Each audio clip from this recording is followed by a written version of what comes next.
For the step-by-step process, nung pag-administer ng PepSlim or yung pag-inject, no, the standard protocol begins at a low loading dose and increases every 4 weeks until na ma-reach mo yung maintenance level.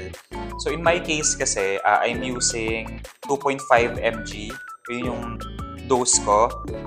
And after 4 weeks, i-assess mo yung sarili mo kung sa tingin mo kailangan mo mag-increase, kailangan mo mag-double dose kasi nagpa-plateau ka or hindi mo masyado nakikita yung effect yun. Pwede ka mag-increase or adjust mo yung dose mo. Now, you may refer dun sa table na sinend namin sa inyo kasi dun nyo pwedeng i-check yung mga recommended weekly doses. So guys, ini-inject natin siya sa may subcutaneous area or subcutaneous fat natin like yung belly, yung likod ng ating arms, ng thighs. And just refer dun sa may guide na sinend namin kasi meron tong illustration kung saan nyo siya pwede i-inject. Okay? Now, let's start.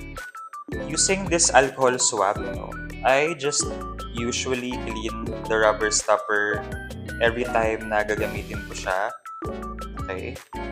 Now, using our insulin syringe, ito guys, yung kulay orange. Open lang natin. Now again, 2.5 mg ako. So, para sa concentration na ginawa ko, that's gonna be 17 units or 17 cc. Kung makikita nyo guys, ayan diba, merong 10, 20, 30. So, ako 17 units diba? So, tatansyahin nyo na lang yan siya. So, sa may gitna, line between 10 and 20, diba, 15 na yon. So, tatansyahin nyo na lang yan. Ganon siya. Okay. Now, make sure na ipopoke nyo siya sa may center. Again, may parang space in between the rubber. So, make sure na ipopoke nyo siya sa center. There you go.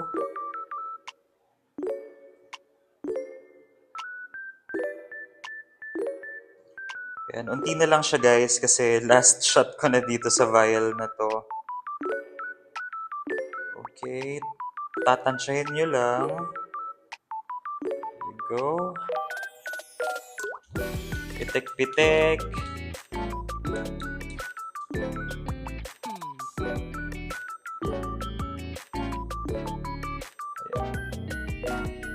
Ayan. So, nakadraw na ako ng 17. Now, I will just clean the area using the alcohol swab. Now, dito na ako sa area na to kasi again, rotation siya guys, no? Typically, 2 inches from the belly button. So, dito na ako ditong side na ako. So, clean ko lang yan ng alcohol swab. Okay.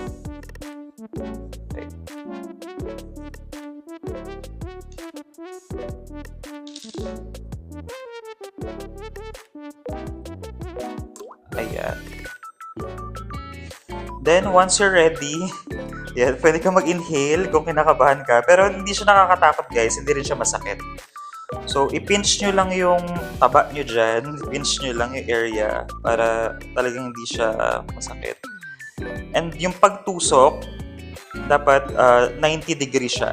90 degree angle. Then, gently press onto your skin and push the syringe. Then, tanggal. Clean ko lang uli ng alcohol swab. Then, we're good. Now, important guys na magkaroon kayo ng rotation sa injection site. So, for example, this week, dito ako nag-shot sa upper right nung belly.